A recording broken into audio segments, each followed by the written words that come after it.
आज एक बार फिर खास बातचीत में भारतीय किसान यूनियन के युवा प्रदेश अध्यक्ष रवि आजाद बीजेपी से तो हालांकि किसानों की भी नहीं बनती है, ना कि हर मुद्दे पर न कि खिलाफ रहते, लेकिन कांग्रेस की तरफ कुछ झुकाव है रवि आजाद का। कांग्रेस से कहीं ना कहीं चुनाव लड़ने की फिराक में ताक में जो ये सोच रहे हैं कि राजनीति हमारी बपोती है, उनके कोई रजिस्ट्री नहीं हो रही है कि उनके घर की है राजनीति।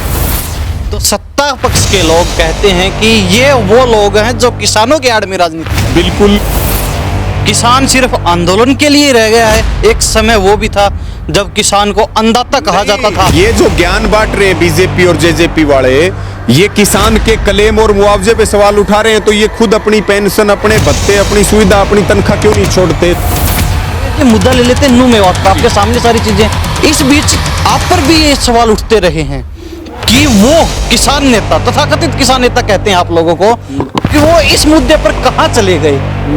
अगर वो बोलते तो वो अपनी ही बातों में फंस जाते, क्योंकि उनका तो सीधा सीधा एजेंडा रहता है बीजेपी को टारगेट करना। नू में बीजेपी का पूरा खेल हरियाणा और देश समझ चुका है। इनका एक ही एजेंडा है, लोगों को जातियों में बांटना और उनको जो है सांप्रदायिकता में लेकर आना। बीजेपी का, आरएसएस का।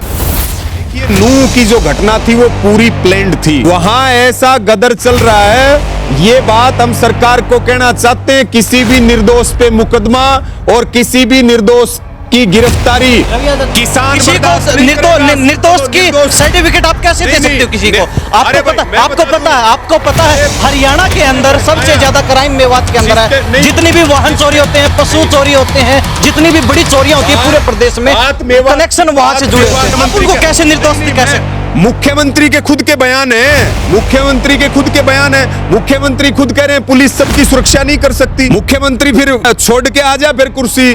मुख्यमंत्री की कुर्सी कोई खट्टर के लिए तो बनी नहीं है, कोई दूसरा आ जाएगा जो इसको संभाल सकता है। सुन तो लो, अरे वो भाईचारा वहाँ कब चला जाता है जब सार्वजनिक संपत्ति को नुकसान पहुंचाता है, लोगों का सरेआम कत्ल किया जाता है। ये है लेकिन काम बीजेपी वाले करवाते हैं, यही यात्रा निकालते हैं, यही पथराव करवाते हैं, यही दंगे करवाते हैं। मैं ये नहीं कहता सबसे पहले थाने को टारगेट बनाया गया, वो भी जो ऑनलाइन ठगी होती है उस थाने। किसका मेरी बात तो मेरी सुन तो लो, मेरी तो सुन लो। वहां पे सारी ये प्लानिंग करी गई थी और क्राइम कहानी है हरियाणा में। आप बताओ मुझे, हम बलिदान दे सकते हैं, हम कोई बजरंग दल वालों की तरह चप्पल छोड़ के नहीं भागे वहां। बीजेपी आरएसएस जो काम कर रही है और ये इनकी गोद में बैठा दुष्यंत चौटाला जो काम कर रहा है, इनको तो हम ये कहना चाहते हैं सुधर जाओ, नहीं तो तुम्हारी तो बहुत दूर की बात है, तुम्हारे नाम से कुत्ता भी सड़क से नहीं गुजर पाएगा। नमस्कार, स्वागत आपका हरियाणा न्यूज 24 पर। मैं हूं प्रिंस लांबा, मेरे से विनय सिंधु के साथ आज एक बार फिर बातचीत करेंगे बड़े किसान नेता के साथ, क्योंकि बहुत दिनों के बाद हमारे साथ जुड़ रहे हैं खास बातचीत में भारतीय किसान यूनियन के युवा प्रदेश अध्यक्ष रवि आजाद। और पिछले दिनों आपने जिस प्रकार देखा होगा, बड़ी सक्रिय भागीदारी इनकी रही है। इनके नेतृत्व में सिरसा के अंदर जो आंदोलन चला और जिसमें इन्होंने जीत हासिल की, उसके बाद पहली बार हमारे साथ जुड़ रहे हैं तमाम मुद्दों को लेकर, तमाम विषय को लेकर। क्योंकि फिलहाल प्रदेश की राजनीति में बात करें या फिर हर प्रकार की चर्चा करेंगे, तमाम जो है मुद्दे फिलहाल जो चर्चा में हैं, प्रदेश में जो माहौल चल रहा है, सभी स्थितियों पर बातचीत करेंगे, सवाल जवाब करेंगे, जवाब जानने की कोशिश करेंगे। रवि आजाद जी खास बातचीत में जुड़े हुए हैं हमारे साथ। रवि आजाद जी, बहुत बहुत स्वागत आपका हरियाणा न्यूज 24। जी बहुत बहुत धन्यवाद। आपके सभी दर्शकों को राम राम, नमस्कार जी। तो रवि आजाद जी, कैसा लग रहा है? बड़े किसान नेता बन चुके हैं आज के दिन आप। नहीं देखिए, हम कोई नेता नहीं है, हम किसानों के सेवक हैं और हमारी जिम्मेदारी है आंदोलन को मजबूत रखते हुए किसान की लड़ाई पूरे प्रदेश में और पूरे देश में हम लड़ सकें और किसानों का जो हक है उनको दिलवाना हमारा लक्ष्य है। हमारे परिवार ने और किसानों ने जो जिम्मेवारी हमारी लगा रखी है उसको अंतिम सांस तक हम पूरी ईमानदारी के साथ निभाने का प्रयास करेंगे। और हरियाणा का टिकैत बोला जाता है। नहीं, ये तो जो है आपके मुंह में घी शक्कर है और आप सबका प्यार है। और हमारा जो लक्ष्य है कि हम तो एक सेवक के रूप में काम कर रहे हैं और सेवक के रूप में काम करते रहेंगे जी। तो अभी इसी चर्चा में आगे बढ़ा देते हैं, बातें निकल के आते हैं जी। रवि आजाद का गृह क्षेत्र है लोहारू जी।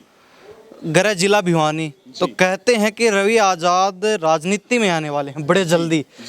हो सकता है बीजेपी से तो हालांकि किसानों की भी नहीं बनती है, ना कि हर मुद्दे पर ना कि खिलाफ रहते, लेकिन कांग्रेस की तरफ कुछ झुकाव है रवि आजाद का, कांग्रेस से कहीं ना कहीं चुनाव लड़ने की फिराक में, ताक में है। नहीं, देखिए, मेरा किसी भी पार्टी के किसी भी नेता से मेरा कोई संपर्क नहीं है, और ये बिल्कुल ईमानदारी की बात है कि चाहे विपक्ष का किसी भी दल का कोई भी नेता हो, उनके साथ ना हमारे कोई इस तरह के संपर्क, और ना हम कभी उनके आवास, उनके घरों पे इस तरह हमारा आना जाना और उठ बैठ है। लड़ाई हमारी सरकार के खिलाफ है। आज सरकार में भाजपा और जेजेपी है, आज हम उसके खिलाफ लड़ रहे हैं। कल को किसी दूसरे दल की सरकार देश में या हरियाणा में बनेगी, तो ये हम पूरी जिम्मेदारी के साथ आपको कह रहे हैं कि तब भी हम इसी ताकत के साथ लड़ते हुए नजर आएंगे। सरकार बनती रहती हैं, सरकारें बिगड़ती रहती हैं, लेकिन किसान हमेशा रहेगा। कोई भी दल आए, कोई भी दल जाए, सभी सरकारें किसान के साथ छलावा करने का काम करती हैं। लेकिन बीजेपी और जेजेपी की सरकार ने सारी सरकारों के रिकॉर्ड तोड़ दिए। तो हमारी आज इस सरकार के साथ लड़ाई है, कल को कोई और दल आ जाएगा, उसके साथ लड़ाई लड़ेंगे। और रही बात राजनीति की, हमारा मुद्दा राजनीति नहीं है, हमारा मुद्दा किसान है, हमारे मुद्दे में नौजवान है, हमारे मुद्दे में लोकतंत्र है। राजनीति हमारा मुद्दा नहीं है। और राजनीति कोई, जो लोग राजनीति कर रहे हैं, या हम कह सकते हैं कुछ लोग बपोती समझ रहे हैं, आपके प्रतिद्वंदी, आपके विपक्ष के लोग, सीधी सी बात कहें तो सत्ता पक्ष के लोग कहते हैं कि ये वो लोग हैं जो किसानों के आड़ में राजनीति करते हैं, किसानों के नाम पर। देखिए, जब हम बिल्कुल पहले जब हम सक्रिय हुए, आज से 10 साल पहले, तो पहले कहते थे कि भाई सरपंच के चुनाव लड़ना चाहते हैं, वो समय भी जा चुका है। फिर कहने लगे कि भाई जिला पार्षद के चुनाव लड़ना चाहते हैं, वो समय भी जा चुका है। फिर कहते थे कि भाई विधानसभा के चुनाव लड़ना चाहते हैं, वो समय जा चुका है, फिर आ जाएगा। कोई कहता है लोकसभा, तो समय सबको जवाब देता है। ये तो समय की बात है, मुद्दा राजनीतिक है ही नहीं। और जो ये सोच रहे हैं कि राजनीति हमारी बपोती है, उनको कोई राजनीति रजिस्ट्री में नहीं, उनके कोई रजिस्ट्री नहीं हो रही है कि उनके घर की है राजनीति। और हम आंदोलन करते रहेंगे और अच्छे लोग राजनीति में आए, ये प्रयास तो हमारे सबके होने चाहिए। जी। तो अगला सवाल यही रहेगा, सिरसा में बड़ी अहम भागीदारी निभाई आंदोलन में, आंदोलन का नेतृत्व किया, किसानों को जीत मिली बड़े लंबे संघर्ष के बाद। 24 घंटे दिल्ली सिरसा हाईवे को भी आपने जाम रखा, पूर्णतया आवाजाही वाहनों की बंद कर दी उस पर, और कहीं ना कहीं उसी आपके बड़े कदम के साथ आपको जीत मिली। वहां पर सरकार ने, प्रशासन ने घुटने टेके किसानों के सामने, किसानों की मांगे मानी। सोच के चले थे कि वास्तव में हाँ, ये कदम उठाने वाले हैं, जीत मिलेगी। और जीत जब मिली तो किसानों के बीच में थे, किसानों के चेहरे देखे, हाव भाव देखा, कैसा लगा? देखिए, करीब करीब हम 9 साल से किसान आंदोलन में, भारतीय किसान यूनियन में अपनी सेवाएं दे रहे हैं। और एक बड़ा आंदोलन पूरी दुनिया ने, पूरे देश ने 3 कृषि कानूनों का देखा। उस आंदोलन में हमें एक अहम जिम्मेवारी निभाने का मौका मिला, वो हमारे लिए बहुत सौभाग्यशाली है। और उस आंदोलन ने पूरी दुनिया को एक रास्ता दिखाया, पूरे देश को जगा दिया। हरियाणा किसान आंदोलन की देश की आप राजधानी मान सकते हैं। आज हरियाणा का कोई क्षेत्र, कोई जिला नहीं है जहाँ पे किसान आंदोलन ना चल रहे हो। इसके साथ में अलग अलग वर्गों का हम हर समय साथ देते हैं। सिरसा का जो आंदोलन है, 3 महीने तक भारतीय किसान यूनियन ने वहाँ की नाथुश्री चोपटा तहसील में लड़ाई लड़ी।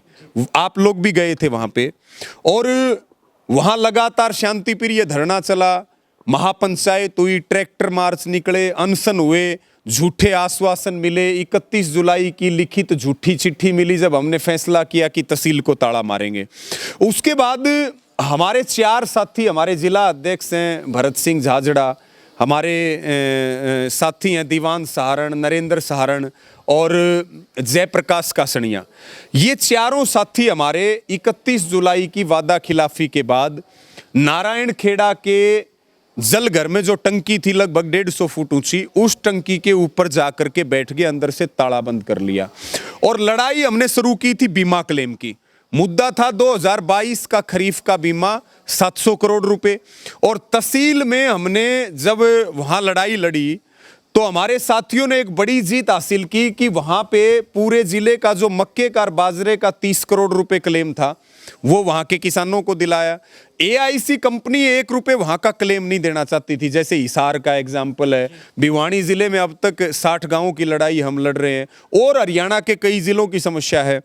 तो उसके बाद फिर 45 जो वहां का है, 45 ने कंधे से कंधा मिला लिया और वो 60-65 गांव उन्होंने पूरे जिले की लड़ाई लड़ी। और आपने देखा हर रोज वहां जत्थे आया करते थे, सैकड़ों सैकड़ों ट्रैक्टरों के, बच्चे क्या, बूढ़े क्या, हमारी माताएं बहनें क्या, नौजवान साथी क्या, कर्मचारी क्या, व्यापारी क्या।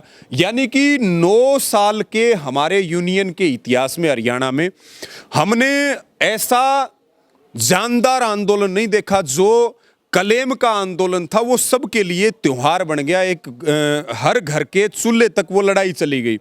हमारे साथी लगातार वहां पे, क्योंकि उनकी तबीयत बिगड़ रही थी, ऊपर नीचे 16 सरपंच और किसान अनशन पे बैठे थे। अनशन भी हमें खुलवाना पड़ा। अधिकारियों से बातचीत हुई, डीसी से मीटिंग हुई, दूसरे अधिकारियों से वार्ता हुई। आखिरी दिन 15 तारीख को वार्ता फेल होगी। हम फैसला ले सकते थे क्योंकि हमने 13 को फैसला लिया था कि हम 16 तारीख को, 16 अगस्त को हजारों ट्रैक्टर और किसानों के साथ नेशनल हाईवे नंबर 9 जाम करेंगे।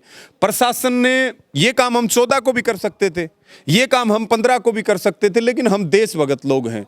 आजादी का पर्व था, आजादी के पर्व में किसी प्रकार का खलल डालना हमारा कोई औचित्य नहीं था। इसलिए हमने फैसला लिया कि 16 तारीख को जाम करेंगे और प्रशासन की कमजोरी का हम फायदा नहीं उठाएंगे। प्रशासन को भी हमने कहा कि अपनी तैयारी कर लो जितनी कर सकते हो किसानों को रोकने की। 15 तारीख को वहां वार्ता फेल होगी नारायण खेड़ा गांव में।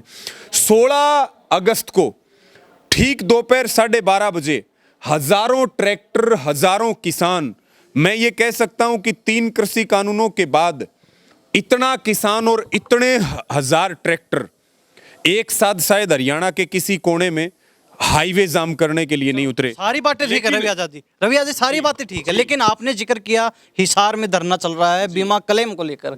भिवानी में किसान त्रस्त हैं इस चीज से। आज बारडा में आप पहुंचे, हम मौजूद थे, यहाँ आपने समर्थन दिया, अपना आंदोलन में शामिल हुए, और यहाँ भी आप लोगों ने रणनीति बनाई है, अल्टीमेटम दे दिया, डेडलाइन दे दी, उसके बाद जो है बड़ी कार्रवाई की जाएगी किसानों की तरफ से। तमाम पूरे प्रदेश के अंदर, हरियाणा प्रदेश में जगह जगह किसानों के इसी प्रकार के धरने चल रहे हैं, बीमा क्लेम को लेकर, मुआवजे को लेकर। किसान त्रस्त हैं, लेकिन सिरसा में जीत हासिल कर ली। और जगह कहते हैं कि ये जहां लगता है कि हाँ यहाँ दम है, कुछ किसानों में मजबूती के साथ किसान डटे हुए हैं, वहां पहुंच के कहीं ना कहीं अपनी राजनीति साध लेते हैं। लेकिन जहां कुछ कमजोर रहता है आंदोलन, वहां ये लोग पहुंचते नहीं है। तो और जगह क्या स्थिति है, कब पहुंच रहे हो, कैसे आंदोलन को खड़ा कर रहे हैं? देखिए, हम हर रोज अलग अलग जिलों में होते हैं, हर रोज हम अलग अलग पंचायतों में होते हैं। और दूसरी बात यह है कि हम आज तक हार के कहां से आए हैं, और हम आंदोलनकारी हैं। हम 5 भी रहेंगे तो भी हम लड़ाई लड़ते रहेंगे सरकार के खिलाफ और इस तंत्र के खिलाफ लड़ाई हम लड़ते रहेंगे। सिरसा की जो बात मैंने आपको बताई कि वहां भी तो यही पेच फंसा हुआ था। 14 अगस्त को 20 करोड़ रुपए, फिर 34 गांवों का क्लेम आया, लेकिन 272 गांवों का 700 करोड़ का पेच फंसा हुआ था। बोला बीमा आएगा, लेकिन कब आएगा और कितना आएगा ये नहीं पता। हमने कहा था हम हाईवे पे जाएंगे और ये भी बताओगे कब आएगा और ये भी बताओगे कितना आएगा। 23 घंटे के बाद नेशनल हाईवे का जाम खुला। डीसी, एसपी, तमाम अधिकारियों ने आकर के घोषणा की कि 1 महीने के अंदर आपका बीमा क्लेम आएगा। वही फिर नारायण खेड़ा हमने चारों साथियों को जब टंकी से उतारा, डीसी की अपील पे हमारे चारों साथी आए, हजारों किसान वहां मौजूद थे, 1 महीने का समय वहां दिया। और ये सिरसा के आंदोलन की ताकत थी कि अगले ही दिन 19 करोड़ रुपए का खारिया गांव का क्लेम आ गया। अब हमारा सांकेतिक धरना चल रहा है वहां पे, नाथुश्री चोपटा तहसील में, जब तक किसानों का एक एक नया पैसा नहीं आ जाएगा तब तक चलता रहेगा। कोई प्रशासन वादा खिलाफी करेगा, सरकार कोई धोखा करेगी, और कड़े कदम उठाएंगे, क्योंकि हमने आंदोलन खत्म नहीं किया, केवल हमने स्थगित किया। हिसार का आंदोलन वहां के किसान जीत करके आए हैं। तमाम जगह पे हम एक भी जगह आज तक हारे नहीं है, और हमारे लिए संख्या मायने नहीं रखती। अगर संख्या कम भी होगी तो हम गांव-गांव में सबको जाकर के जगाएंगे। हम कोई पॉलिटिकल लोग नहीं है, ये केवल और केवल कोरी अफवाहें हैं, कोरी बकवासबाजी है। आंदोलन लोहारू में भी लड़े गए हैं, आंदोलन बहल और सिवानी में भी लड़े गए हैं, भिवानी जिले में भी लड़े गए हैं, और आंदोलन गुड़गांव में भी लड़े गए हैं, आंदोलन दिल्ली में भी लड़े गए हैं, और पूरे देश में आंदोलन चलते रहेंगे। मुद्दा और भी कई सारे मुद्दे चल रहे हैं। मांग क्या रहा है किसान? सिर्फ और सिर्फ अपना हक मांग रहा है। मुख्यमंत्री कहते हैं किसान एक फसल सामनी की लेता, एक साडू की लेता है, एक मुआवजे की लेता। अरे भाई, इतना ज्ञान बांट रहे हो आप। हम कोई खैरात नहीं मांग रहे, बीमा क्लेम हम प्रीमियम देने के बाद मांगते हैं, कोई भीख नहीं मांग रहे। अगर आप लोगों को किसान की दुख तकलीफ अगर समझ में नहीं आती है, बेरोजगार की दुख तकलीफ आपको समझ में नहीं आ रही, मजदूर खून के आंसू रो रहा आपको समझ में नहीं आ रहा, आपने सब कुछ चौपट कर दिया। क्या किसान सिर्फ आंदोलन के लिए रह गया है? एक समय वो भी था जब किसान को अन्नदाता कहा जाता था। अन्नदाता यानी कि पूरे संसार को, सृष्टि को चलाने वाला। ये जो ज्ञान बांट रहे हैं बीजेपी और जेजेपी वाले, ये किसान के क्लेम और मुआवजे पे सवाल उठा रहे हैं, तो ये खुद अपनी पेंशन, अपने भत्ते, अपनी सुविधा, अपनी तनख्वाह क्यों नहीं छोड़ते? छोड़ के दिखाओ। खट्टर छोड़ के दिखा दे, दुष्यंत चौटाला छोड़ के दिखा दे, जेपी दलाल छोड़ के दिखा दे, देश का प्रधानमंत्री छोड़ के दिखा दे, एक छोड़ के तो दिखाए। किसान की का शौक नहीं आंदोलन करना, आंदोलन करना हमारी मजबूरी। आज आप ये देखिए, खेती का टाइम है, बाडड़ा में किसान धरने पे बैठा है। अकेले बाडड़ा तहसील में 3 धरने चल रहे हैं। विधायक कौन है? नैना चौटाला। नैना चौटाला किसकी माँ है? उप मुख्यमंत्री दुष्यंत चौटाला की माँ। मैं तो आपके कैमरे पे सवाल पूछ रहा हूं, नैना चौटाला जो है वो यहां आकर के जवाब दे, किसानों का मुआवजा दे। यहाँ के बाडड़ा के किसानों का, दादरी के किसानों का 211 करोड़ रुपए मुआवजा बना, उसमें से पास होके आया 49 करोड़ रुपए, और बाडड़ा के 7 करोड़ रुपए। उसके बाद कहते हैं क्षतिपूर्ति पोर्टल पे अपलोड नहीं होगा तो बीमा नहीं मिलेगा। यानी कि उप मुख्यमंत्री की माँ विधायक है यहाँ से, और उनको 7 करोड़ रुपए क्या मोरडी का बाठा मार रखा है। ये क्रांतिकारी लोग हैं। या तो यहाँ की विधायक नैना चौटाला और सरकार इस बात को कान खोल के सुन ले, अगर उन्होंने बाडड़ा के किसानों को मुआवजा तय समय सीमा में नहीं दिया 30 तारीख तक, तो फिर यहाँ पे आंदोलन होगा और आप लोग बाडड़ा के किसी गांव में घुस नहीं पाएगी। विधायक इस बात को कान खोल के सुने जी। तो ये रवि आजाद जी हमारे साथ खास बातचीत में मौजूद हैं। बड़े दिनों से बातचीत नहीं हो पाई थी, तो आज पूरी जो और कसर अपनी निकालने वाले हैं। जो भड़ास अंदर थी पूरी निकालने वाले हैं, और जिस प्रकार तेज तलक इनके तेवर रहते हैं अक्सर बातचीत में, वही सेम जो है तलक तेवर आज इनके देखने को मिल रहे हैं। और तमाम जो मुद्दे बच गए उन पे भी बातचीत करेंगे। रवि जी, मुद्दा ले लेते हैं नू मेवात का। आपके सामने सारी चीजें जी। चलो, आप उस मुद्दे पर इतना आ नहीं पाए जी, क्योंकि आप दूसरे आंदोलनों में व्यस्त थे, लेकिन इस बीच आप पर भी ये सवाल उठते रहे हैं कि वो किसान नेता, तथाकथित किसान नेता कहते हैं आप लोगों को, कि वो इस मुद्दे पर कहां चले गए। अगर वो बोलते तो वो अपनी ही बातों में फंस जाते, क्योंकि उनका तो सीधा सीधा एजेंडा रहता है बीजेपी को टारगेट करना। और जिस प्रकार कहते हैं कि पीछे खापों पर भी जो सवाल उठाया गया कि खापों का तो सीधा सीधा काम एक ही बच गया है कि हर मामले में सिर्फ बीजेपी के ही पल्ले बांध देनी है सारी चीज़ें। तो कहते हैं कि वो इस चीज़ से बचते नहीं जाते। जब मुद्दा होता है बातचीत करने का, सवाल उठाने का, उस समय वो छिप जाते हैं और उसके बाद कई दिनों के बाद निकल कर आते हैं सामने। नहीं, पहली बात तो ये है कि हम कभी छिपते नहीं हैं, और ऐसा जनता का, किसान का या किसान कौम का या नौजवान का ऐसा कौन सा मुद्दा है जिसमें हम सबसे आगे ना रहे हों, और ना हम इस मुद्दे पर छुपे हैं। दूसरी बात यह है कि नूह में बीजेपी का पूरा खेल हरियाणा और देश समझ चुका है।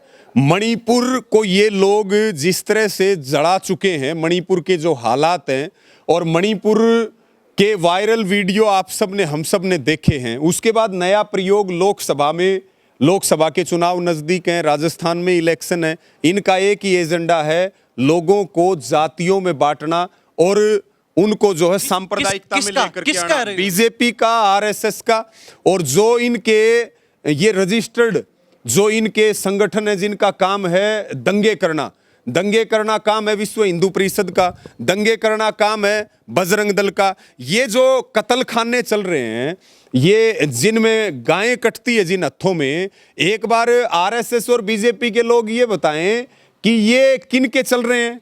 ये ज्यादातर कत्ल खाने जो चल रहे हैं जहां गायें कटती है, गाय को मां का दर्जा हम देते हैं, वो ज्यादातर तो भाजपा और आरएसएस के नेताओं के चल रहे हैं।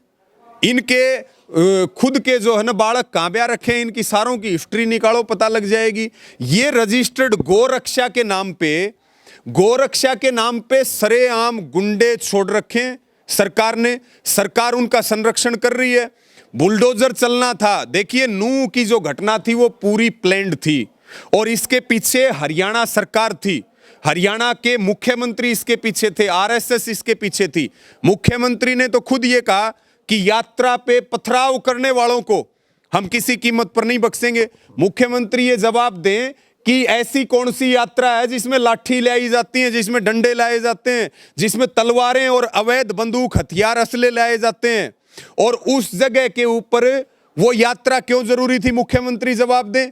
यानी कि हिंदू मुसलमान आप करना चाहते हो। उसके बाद मुख्यमंत्री कहते हैं पुलिस सबकी सुरक्षा नहीं कर सकती। मुख्यमंत्री खट्टर जवाब दें, बोंडसी केवल 40 मिनट का रास्ता है, 9 घंटे बाद नूह में पुलिस क्यों आई? वहां पे सरकार का एजेंडा था कि पूरे हरियाणा में और राजस्थान में और उत्तर प्रदेश में हिंदू मुसलमान का दंगा हो और 24 के इलेक्शन की स्क्रिप्ट लिखी जाए। आजाद जी, आपने कह दिया कि सरकार का पूरा एजेंडा था, लेकिन हम इस बात से आपके ताल्लुक नहीं रखते कि वहां निकालनी क्यों जरूरी थी।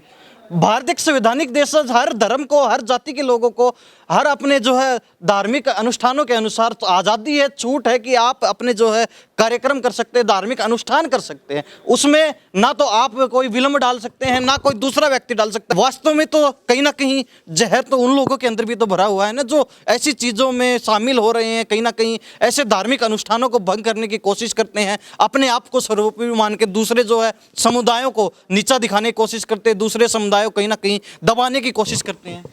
देखिए, पहली बात तो यह है कि वो कोई हिंदुओं की यात्रा नहीं थी।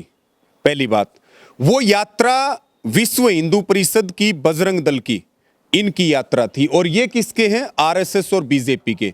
इस फर्क को समझिए। और यात्राएं निकालने का सबको अधिकार है, सबका अपना धर्म है, अपनी मर्यादाएं हैं, अपनी मान्यताएं हैं, लेकिन एक विशेष मकसद से निकालना। जब पहले से वहां टकराव की स्थिति बनी हुई है, पहले भी कई कार्यक्रम वहां प्रशासन ने टाले हैं, उसके बाद इस तरह का कार्यक्रम करना और वहां यात्रा निकालने वाले लोग, विश्व हिंदू परिषद वाले, वहां के मेवों को कह रहे हैं तुम्हारे जीजा आगे, और ये भाषा यूज करेंगे। और फिर वो यानी कि किस तरह का माहौल देश में क्रिएट करना चाहते हैं? क्या ये हमारे मतलब शब्द हैं? ये मर्यादा हमारी? एक धर्म दूसरे धर्म का अपमान करना तो कहीं नहीं सिखाता। ये अमित शाह का बेटा बीसीसीआई का सेक्रेटरी है, वो बजरंग दल में शामिल नहीं किया। राजनाथ ने अपना लड़का विधायक बना रखा है, वो विश्व हिंदू परिषद में नहीं गया। ये यहाँ पे धर्म का प्याला पिला करके और नौजवानों को रास्ता भटकाने का काम करते हैं, यही इनका असली मकसद है। एक बात और, आपने कहा अमर्यादित भाषा का प्रयोग करना कितना जायज है, लेकिन वहां पर पुलिस पर भी पथराव किया गया है। पुलिस के बहुत सारे जो है जवान शहीद हुए हैं, डीएसपी तक को नहीं छोड़ा गया, तो आप उनको कैसे सही? सरकार का एजेंडा फेल कर दिया हरियाणा के लोगों ने, और वहां के जो मेव हैं उन्होंने सरकार का एजेंडा फेल कर दिया। ये सारा षड्यंत्र जो है वो आरएसएस और बीजेपी का षड्यंत्र था। अब ये मुजफ्फरनगर वाला समय नहीं है, लोग समझ चुके हैं, लोग समझ चुके हैं। अब हिंदू मुसलमान जाट नॉन जाट नहीं चलेगा, अब मुद्दों के ऊपर लड़ाई लड़नी पड़ेगी। 9 साल इनको सरकार में होगी, इन्होंने किया क्या है? दूसरी बात आपको मैं और बताऊं, जैसे वहां 2016 में हरियाणा में जिस तरह से सरकार की कार्रवाई रही, 2016 में जो आंदोलन यहां चला, उसी प्रकार की कार्रवाई वहां की जा रही है। 300 से ज्यादा लोगों को वहां गिरफ्तार किया गया, 60 से ज्यादा मुकदमे किए गए, निर्दोष लोगों को जेलों में बंद किया जा रहा है। वहां ऐसा गदर चल रहा है। ये बात हम सरकार को कहना चाहते हैं, किसी भी निर्दोष पे मुकदमा और किसी भी निर्दोष की गिरफ्तारी किसान किसी को बर्दाश्त नहीं करेगा। निर्दोष चलो, की निर्दोष सर्टिफिकेट आप कैसे दे नहीं, सकते हो किसी नहीं, को? अरे भाई, मैं आपको बता पता है, दूं। आपको पता है अरे, हरियाणा के किसने अंदर भड़काया? सबसे ज्यादा क्राइम मेवात के अंदर है। नहीं, जितनी भी वाहन किसने- चोरी होते हैं, पशु नहीं, चोरी होते हैं, जितनी भी बड़ी चोरियां होती है पूरे प्रदेश में, बात मेवात कनेक्शन की- वहां बात से जुड़े मेवात होते की नहीं हैं। है। ऑनलाइन ठगी का कनेक्शन वहां से जुड़ा होता है। मेवात की नहीं है, बात मेवात की नहीं है, बात है इंसानियत की। बात है अगर आजादी के इतनों साल बाद भी दंगे होंगे इस देश में, तो फिर प्रधानमंत्री कैसे अपनी छाती ठोक के कह सकते हैं? मुख्यमंत्री उनको कैसे निर्दोष नहीं, कह मैं- सकते हैं? मुख्यमंत्री के खुद के बयान है, मुख्यमंत्री के खुद के बयान है। मुख्यमंत्री खुद कह रहे हैं पुलिस सबकी सुरक्षा नहीं कर सकती। मुख्यमंत्री फिर कितनी भर्ती करी, छोड़ के आ जा फिर कुर्सी। मुख्यमंत्री की कुर्सी कोई खट्टर के लिए तो बनी नहीं है, कोई दूसरा आ जाएगा जो इसको संभाल सकता है। और वहां पे फिर आप ये देखिए कि अगर बुलडोजर चलाना था तो सबसे पहले बिट्टू बजरंगी के घर चलता, मोनू मानेसर के घर चलता, जिनके भड़काऊ बयान आप ये कह रहे हो कि वहां मेवात में ये होता है। उस यात्रा से पहले भड़काऊ वीडियो आपके चैनल पे नहीं चले क्या? उनके बताओ, आपने नहीं देखे क्या? किसने भड़काया धार्मिक भावनाओं को? क्या बोला गया? कौन आ रहे हैं? मालाएं तैयार रखना।